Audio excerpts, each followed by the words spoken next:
Welcome to another episode of Out of Spec Dave, where today I hit you with an interesting idea. This is something I've been thinking about for a little bit of time. I'm about to hit 10,000 subscribers, and I'm thinking, what can I do that's a little different, a little unique to engage our audience even closer than perhaps you already are engaged? One of the things that I'm sort of proud about is my not rate your charge. Well, I'm proud about that. That's Kyle's idea.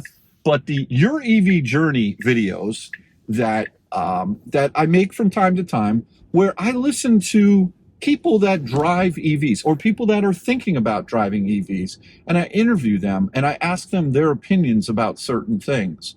Well, today I'm formally launching, now, I don't know if this is going to go over well or not, but I'm formally launching something that I'm going to call the EV Tree Stump. Now, before all of you go, what the heck? Has he lost it? I may have lost it. It's possible. But before you make that conclusion, or before I make that conclusion, I want to explain to you why I've chosen this name, the EV Tree Stump, and what it's all about. So stick with me, folks.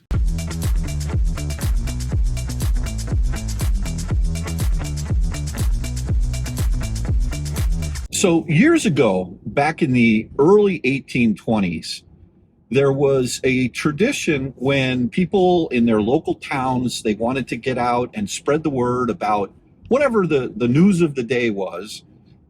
It could have been a politician, it could have been a local businessman, it could have been a teenage kid that had an idea to help improve the town. Whatever it was, they would cut down a tree and stand on top of a stump. And everyone would come around, gather around, and they would listen to this person give a speech on the stump, on the tree stump. And this was back in the day when there was no electricity, there was no internet, there was no way to get the word out. And they always wanted to stand on top of the tree stump. And, a lot of you may not know this, but when the kids were growing up in the Connor family, we had a second home up in Vermont, in the town of Stratton, Vermont. And we used to go up every weekend, and whether we would ski or we would snowmobile, and we had a great time going up to Vermont. And Vermont is very near and dear to our hearts. In fact, I had a house since 1994 in the state of Vermont, specifically in the town of Stratton, Vermont, which is southern Vermont. When Kyle was 2, I got him an Arctic Cat kitty cat, a little 50cc engine, and he was very timid and scared, and that was kind of a fun thing. I bought it used. We handed him around as people would have smaller kids. You would get him a kitty cat. That was what it was called, the Arctic Cat, a little 50cc engine. So, but as he grew up, we started riding. I mean, we rode hard, single track trails in the Green Mountain National Forest. And I remember this one day we were on the Stratton Arlington Road, which is halfway between, there's a section of the road that's actually closed in the wintertime, and it's open to snowmobile trails. And we knew the Green Mountain National Forest extremely well. And we were flying by one day on what is now still the Stratton Arlington Road, which is it cuts from Wardsboro to Arlington. And I noticed this little plaque on the side of the road, and we turned around, we went back, and it's just in the remote wilderness of the Green Mountain National Forest. A lot of people don't realize, but the Green Mountain National Forest in southern Vermont is actually a lot more wild and you just basically no development at all than it is in the northern part of Vermont.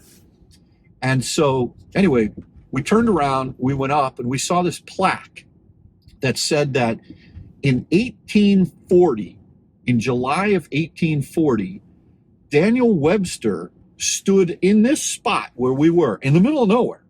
And there's nothing around. There's no houses, there's just trees. It said that Daniel Webster in July of 1840 spoke to a group of 15,000 people at what back in the day was a Whig convention, which like there were Democrats, Republicans. This was the Whig Party, W-H-I-G party. And fascinating to think that that Daniel Webster, who back in the day was a celebrity, and the word got out without the internet.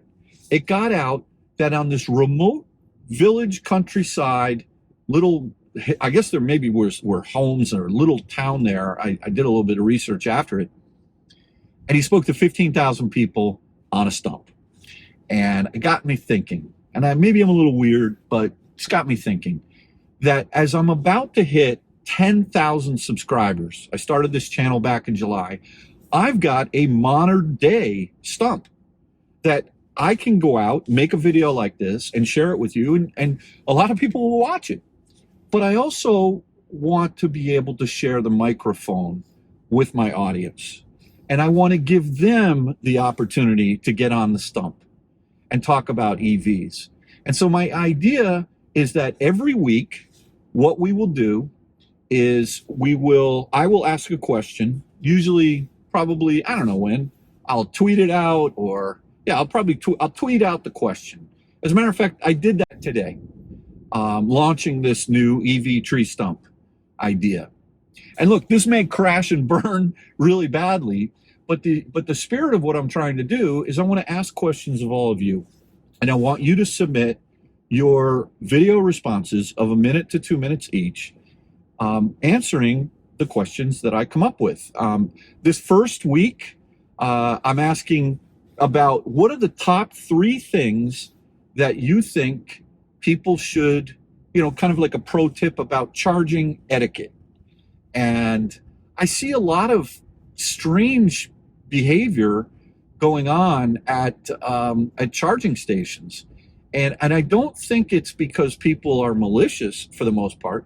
I think a lot of people just don't understand. So this first week's episode of the EV Tree Stump is just to kind of explore, what are your thoughts about charging etiquette? What are your 3 sort of ideas that you have, pro tips, that you'd like to share with the audience about, how people can improve the charging experience? Because I can give you my 3. Maybe I will do my own submission, but I want to hear what you guys have to say, the users of EVs. Or if you don't have an EV and you have, you have anything to say about things you see about the EV people that are charging. Maybe it's at your local mall and they're creating traffic jams. Well, what should they be doing differently? I'd love to hear from you. We'll see how this goes. I really don't know how this is going to go. I told Kyle about this idea, and he was like, Dad, I don't think anybody's going to watch this. And I said, well, I have confidence that this will have value to some. I can tell you that some of the, maybe not the most watched videos that I've put up on this channel are your EV journey. But those videos, they get super high ratings from people, like how many people give thumbs up versus thumbs down. And I'm proud of that, because I'm able to interview people, whether it's remotely or in the car with them. That's the best, when I do them in the car with people. So this is a little bit of a twist. It's a little bit of a, opportunity for me to maybe give back somewhat, to give you all that EV tree stump. So send in your submissions. What I'd like to do, the rules are pretty simple. 1 to 2 minute video. You don't have to do anything elaborate. This is just you, your iPhone or your Android device. Email me your submissions by the end of day each week. Friday, we'll start. It's now, what is this? Monday at 7:38 p.m. I'm making this. I'll put this video live tomorrow morning on Tuesday. But by every Friday, the end of day, send me your submission. If I get, a number of submissions for each week, what I'm going to do is I'm going to edit them up. I'm going to mash it all up, and I'm going to let you be the voice. You are going to be on top of the tree stump answering that week's question. Now, the other thing I want to say is that if you are a YouTuber, big or small, let me know.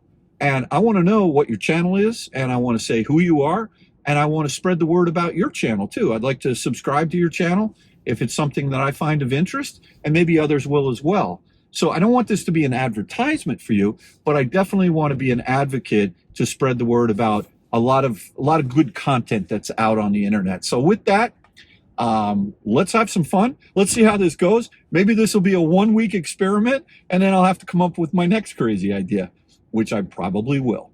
But anyway, thanks again for watching another episode of Out of Spec Dave. Make sure that you send your submissions. This week's question is, what are your pro tips for charging etiquette? I'm going to edit it. What are your pro tips for charging etiquette? 3 of them. Give me that. 1 to 2 minutes each. Have a good one. We'll talk to you soon. Bye-bye.